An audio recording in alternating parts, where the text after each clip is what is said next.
So when you get up to the buck and then you realize what he is, I mean, what's the feeling when you get up there? Oh, well, a couple things. One is I was mentally preparing. So I'll briefly, I guess I don't know, we're going long here, but No, yeah, don't worry about that. We're good, man. we were we so we I shot the deer around 6, I want to say, because this is in October, so it's before the time change.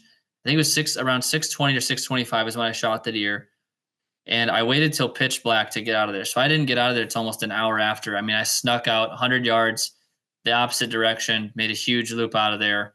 Um, Called my wife, told her what the situation was. I'm 2.5 hours away in Illinois, and the beautiful thing was, is she said, "Don't mess this up." She realized how much this means to me. She said, "Don't mess it up. Whatever you do, if you need to stay overnight another night, like do what you have to do to make sure you recover this deer."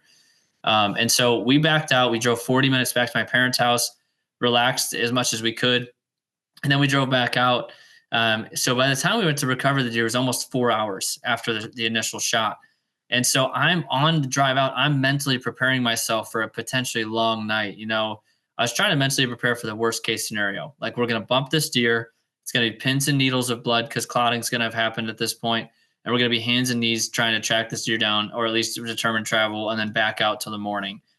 So when the way we found him is my dad, my brother-in-law, and myself. We had headlamps on. We got to a certain point that we had established. We're going to stop here, turn our headlamps on together, and look.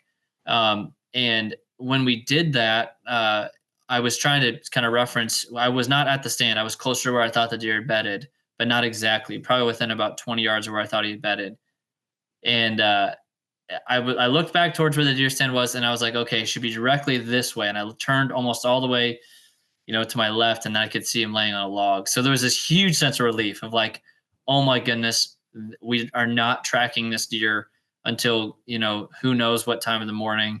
So that's the first sense of like relief. And then, right, like almost in the split second following that, was he's way bigger than I thought. I mean, I thought he was, I told my family, as he was getting closer, I thought maybe I told him it's the biggest buck I've ever seen. I could gather that much just with being, because he got so close, but I couldn't tell you what he had, and so it was overwhelming. I mean, like I mentioned in the video on the YouTube channel, Wildfoot Outdoors, you can get a little bit of a sense of kind of the oh my goodness feeling that I had. I mean, I honestly almost cried. I couldn't. It was just overwhelming. All this tension of coming off, and just trying to process. Well, this year is huge. I had no idea what score is. I mean, that's a good reference point now, but it was, yeah. I mean, it was just, he's got, triple brows basically on both sides, just mass that carries out like you've never seen before.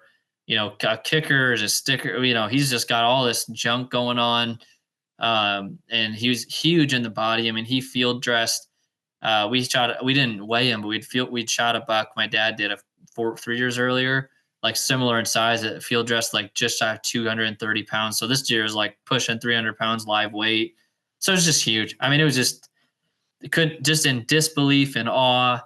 Um, Really excited for the mount. I'll be honest. I mean, it is getting tanned and everything. I'm gonna have to wait about a year, but I'm really excited just to relive that with people, and get to put them up in the basement. But totally overwhelming. I was just humbled and just so excited. It's just everything a bow hunter dreams of.